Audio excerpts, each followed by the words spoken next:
ನಮಸ್ಕಾರ ಸ್ನೇಹಿತರೆ, ಅಂಬಿ ಟೆಕ್ ಚಾನಲ್ಗೆ ನಿಮ್ಗೆಲ್ಲರಿಗೂ ಸ್ವಾಗತ.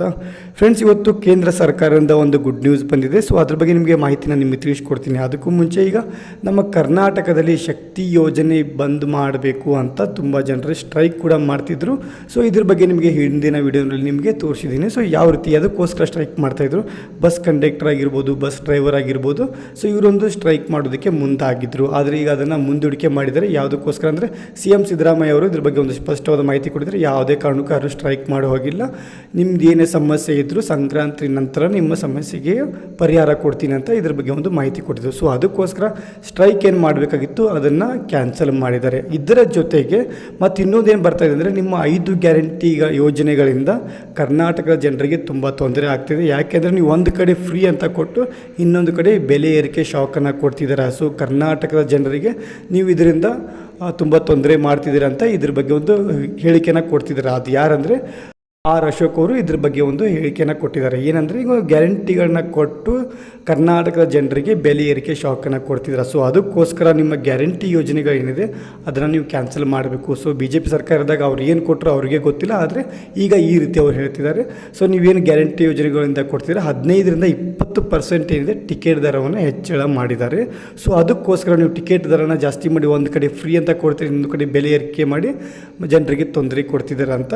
ಮತ್ತು ಇದರ ಜೊತೆಗೆ ನನ್ನ ಪ್ರಮಾಣ ಪತ್ರ ಆಗಿರ್ಬೋದು ಅಥವಾ ಮನೆ ಟ್ಯಾಕ್ಸ್ ಆಗಿರ್ಬೋದು, ಯಾವುದೇ ರೀತಿ ಟ್ಯಾಕ್ಸ್ ಆಗಿರ್ಬೋದು ಅದನ್ನು ಕೂಡ ನೀವು ಹೆಚ್ಚಳಿಕೆ ಮಾಡಿದ್ದೀರಾ. ಸೊ ಇದರಿಂದ ಜನರಿಗೆ ತುಂಬ ತೊಂದರೆ ಆಗ್ತಾಯಿದೆ. ನಿಮಗೆ ಗ್ಯಾರಂಟಿ ಕೊಡೋದಾದರೆ ನಿಮ್ಮ ಕೈಲಿ ಆದರೆ ಕೊಡಿ, ಆದರೆ ಬೆಲೆ ಏರಿಕೆ ಮಾಡಿ ಜನರಿಗೆ ಈ ರೀತಿ ತೊಂದರೆ ಕೊಡಬೇಡಿ ಅಂತ ಅಶೋಕ್ ಅವರು ಹೇಳ್ತಿದ್ದಾರೆ. ಮತ್ತು ಇದರ ಜೊತೆಗೆ ಈಗ ರಾಮಲಿಂಗ ರೆಡ್ಡಿ ಅವರು ಕೂಡ ಏನು ಹೇಳಿದ್ದಾರೆ ಅಂದರೆ, ಈಗ ಫ್ರೀ ಬಸ್ ಕ್ಯಾನ್ಸಲ್ ಆಗುತ್ತೆ ಅಂತ ತುಂಬ ಜನರಿಗೆ ಡೌಟ್ ಇತ್ತು. ಸೊ ಫ್ರೀ ಬಸ್ ಕ್ಯಾನ್ಸಲ್ ಆಗೋದಿಲ್ಲ ಅಂತ ಇದ್ರ ಬಗ್ಗೆ ಸ್ಪಷ್ಟವಾದ ಮಾಹಿತಿ CM ಸಿದ್ದರಾಮಯ್ಯ ಅವರು ಕೂಡ ಹೇಳಿದ್ದಾರೆ. ರಾಮಲಿಂಗ ರೆಡ್ಡಿ ಅವರು ಕೂಡ ಇದ್ರ ಬಗ್ಗೆ ಹೇಳಿದ್ದಾರೆ. ಏನಂದರೆ, ಫ್ರೀ ಬಸ್ ಸದ್ಯದಲ್ಲಿ ಕ್ಯಾನ್ಸಲ್ ಮಾಡೋದಿಲ್ಲ ಯಾವುದೇ ಕಾರಣಕ್ಕೂ ಅಂತ ಅವರು ಕೂಡ ಒಂದು ರೀತಿಯಲ್ಲಿ ಹೇಳಿದ್ದಾರೆ. ಫ್ರೀ ಬಸ್ ಕ್ಯಾನ್ಸಲ್ ಆಗೋದಿಲ್ಲ, ಆದರೆ ಕಂಡಕ್ಟರ್ಗೆ ಇದರಿಂದ ಸ್ವಲ್ಪ ತೊಂದರೆ ಆಗ್ತಾಯಿದೆ. ಯಾವ ಕಾರಣದಿಂದ ತೊಂದರೆ ಆಗ್ತಾಯಿದೆ ಅಂದರೆ, ಈಗ ಫ್ರೀ ಬಸ್ ಏನಾದರೂ ಸಂಚಾರ ಮಾಡಬೇಕು ಅಂತಿದ್ರೆ ಅವರಿಗೆ ಆಧಾರ್ ಕಾರ್ಡ್ನ ತೋರಿಸ್ಬೇಕಾಗಿರುತ್ತೆ. ಆದರೆ ಆಧಾರ್ ಕಾರ್ಡ್ ದೂರಿಂದ ನೋಡಿದರೆ ಇವರು ಕರ್ನಾಟಕದ ಆಧಾರ್ ಕಾರ್ಡ್ ಅಥವಾ ಬೇರೆ ರಾಜ್ಯದ ಆಧಾರ್ ಕಾರ್ಡ್ ಅಂತ ಅದರಲ್ಲಿ ಸ್ಪಷ್ಟವಾದ ಮಾಹಿತಿ ನಮಗೆ ದೂರಿಂದ ನೋಡಿದ್ರೆ ಸಿಗೋದಿಲ್ಲ. ಸೊ ಇದರಿಂದ ಸ್ವಲ್ಪ ತೊಂದರೆ ಆಗ್ತಾ ಇದೆ ಅಂತ ಇದ್ರ ಬಗ್ಗೆ ಒಂದು ಚರ್ಚೆನ ಕೂಡ ಮಾಡಿದರು. ಆದರೆ ಈಗ ಆದಷ್ಟು ಬೇಗ ಇದ್ರ ಬಗ್ಗೆ CM ಸಿದ್ದರಾಮಯ್ಯ ಅವರು ಕೂಡ ಇದ್ರ ಬಗ್ಗೆ ಒಂದು ಹೇಳಿಕೆಯನ್ನು ಕೊಟ್ಟಿದ್ದಾರೆ. ಆದಷ್ಟು ಬೇಗ ಒಂದು ಸ್ಮಾರ್ಟ್ ಕಾರ್ಡನ್ನು ನಾವು ಜಾರಿಗೆ ತರ್ತೀವಿ. ಸೊ ಸ್ಮಾರ್ಟ್ ಕಾರ್ಡ್ನಲ್ಲಿ ಏನಿರುತ್ತೆ, ಸೊ ಕರ್ನಾಟಕದ ಮಹಿಳೆಯರಿಗೆ ಮಾತ್ರ ಈ ಸ್ಮಾರ್ಟ್ ಕಾರ್ಡನ್ನು ವಿತರಣೆ ಮಾಡ್ತಾರೆ.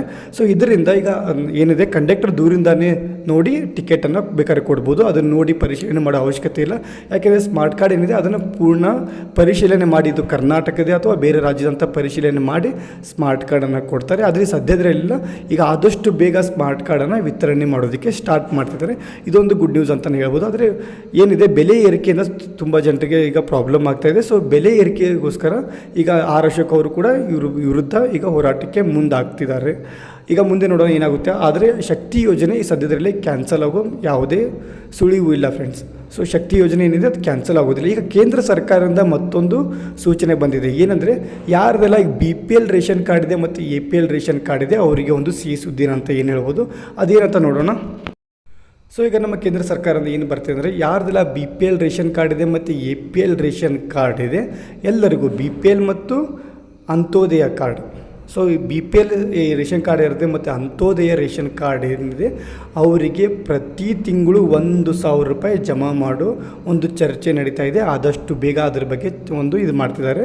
ಈಗ ಘೋಷಣೆ ಕೂಡ ಆದಷ್ಟು ಬೇಗ ಮಾಡ್ತಾರೆ. ಆದರೆ ಈಗ ಅದ್ರ ಬಗ್ಗೆ ಒಂದು ಚರ್ಚೆ ಕೂಡ ನಡೀತಿದೆ. ಯಾರಿಗೆಲ್ಲ BPL ರೇಷನ್ ಕಾರ್ಡ್ ಮತ್ತು ಅಂತ್ಯೋದಯ ರೇಷನ್ ಕಾರ್ಡ್ ಇದೆ ಅವರಿಗೆಲ್ಲ ಪ್ರತಿ ತಿಂಗಳು 1,000 ರೂಪಾಯಿ ಅಕೌಂಟ್ಗೆ ಜಮಾ ಮಾಡೋ ಒಂದು ಪ್ರಯತ್ನ ಕೂಡ ನಡೀತಾ ಇದೆ. ಆದರೆ ಅವರಿಗೆ ಒಂದಷ್ಟು ಮಾನದಂಡಗಳು ಇರುತ್ತೆ. ಏನಂದರೆ, ಈಗ ಅವ್ರದ್ದು ವಾರ್ಷಿಕ ಆದಾಯ ಏನಿದೆ ರೂರಲ್ನಲ್ಲಿ, ಅಂದರೆ ಹಳ್ಳಿಗಳಲ್ಲಿ ಏನಾದರೂ ಅವರಿದ್ದರೆ ವರ್ಷಕ್ಕೆ 1,20,000 ರೂಪಾಯಿ ಮೀರಿರಬಾರ್ದು. ಮತ್ತು ಸಿಟಿನಲ್ಲಿದ್ದರೆ ಹೆಚ್ಚು ಕಮ್ಮಿ ಒಂದು 2 ಲಕ್ಷ ರೂಪಾಯಿ ಮೀರಿರಬಾರ್ದು. ಸೊ ಇಷ್ಟು ಅಮೌಂಟ್ ಏನಾದರೂ ವಾರ್ಷಿಕ ಆದಾಯ ಇಷ್ಟಿಲ್ಲ ಅಂದರೆ ಅವರಿಗೆ ಪ್ರತಿ ತಿಂಗಳು 1,000 ರೂಪಾಯಿ ಕೊಡೋ ಒಂದು ಯೋಚನೆ ಮಾಡ್ತಿದ್ದಾರೆ.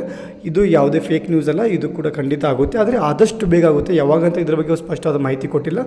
ನಾನು ಇದೇ ಚಾನಲಲ್ಲಿ ಯಾವಾಗ ಅದ್ರ ಬಗ್ಗೆ ಒಂದು ಹೊಸ ಅಪ್ಡೇಟ್ ಬರುತ್ತೆ, ಯಾವ ರೀತಿ ಅಪ್ಲಿಕೇಶನ್ ಹಾಕಬೇಕು, ಅದ್ರ ಬಗ್ಗೆ ಏನಾದರೂ ಹೊಸ ಮಾಹಿತಿ ಸಿಕ್ತು ಅಂದರೆ ನಾನು ಇದೇ ಚಾನಲ್ನಲ್ಲಿ ನಿಮಗೆ ಆದಷ್ಟು ಬೇಗ ಒಂದು ವಿಡಿಯೋ ಮಾಡಿ ನಿಮಗೆ ತೋರಿಸ್ತೀನಿ. ಸೊ ಅದಕ್ಕೋಸ್ಕರ ನನ್ನ ಚಾನಲ್ಗೆ ನೀವು ಸಬ್ಸ್ಕ್ರೈಬ್ ಮಾಡ್ಕೊಂಡಿದ್ದಂದರೆ ಮೊದಲು ನನ್ನ ಚಾನಲ್ಗೆ ಸಬ್ಸ್ಕ್ರೈಬ್ ಮಾಡ್ಕೊಳ್ಳಿ. ಯಾಕಂದರೆ ಸಬ್ಸ್ಕ್ರೈಬ್ ಮಾಡಿದ ತಕ್ಷಣ ನಾನು ಯಾವುದೋ ಒಂದು ವೀಡಿಯೋ ಮಾಡಿರಲಿ ನಿಮಗೆ ನೋಟಿಫಿಕೇಷನ್ ಬೇಗ ಬರುತ್ತೆ. ಆದರೆ ಅದಕ್ಕೂ ಮುಂಚೆ ಅಲ್ಲಿ ಪಕ್ಕದಲ್ಲಿ ಬೆಲ್ ಐಕಾನ್ ಇರುತ್ತೆ, ಅದನ್ನು ಪ್ರೆಸ್ ಮಾಡ್ಕೊಂಡು ಮೊದಲನೇದಾಗಿ ಆಲ್ ಅನ್ನೋ ಆಪ್ಷನ್ ಬರುತ್ತೆ, ಅದರ ಮೇಲೆ ನೀವು ಸೆಲೆಕ್ಟ್ ಮಾಡ್ಕೊಳ್ಳಿ. ಯಾಕಂದರೆ ನಾನು ಇದೇ ರೀತಿ ಹೊಸ ಹೊಸ ಮಾಹಿತಿನ ಕೊಡ್ತಾ ಇರ್ತೀನಿ. ಸೊ ನಿಮಗೆ ಆದಷ್ಟು ಬೇಗ ನಿಮಗೆ ಮಾಹಿತಿ ಬಂದು ರೀಚ್ ಆಗಬೇಕಂದ್ರೆ ನೀವು ನನ್ನ ಚಾನಲ್ಗೆ ಸಬ್ಸ್ಕ್ರೈಬ್ ಮಾಡ್ಕೊಂಡು ಪಕ್ಕದಲ್ಲಿ ಬೆಲ್ ಐಕಾನ್ ಇರುತ್ತೆ, ಅದನ್ನು ಪ್ರೆಸ್ ಮಾಡ್ಕೊಂಡು ಆಲ್ ಮೇಲೆ ಸೆಲೆಕ್ಟ್ ಮಾಡ್ಕೊಳ್ಳಿ.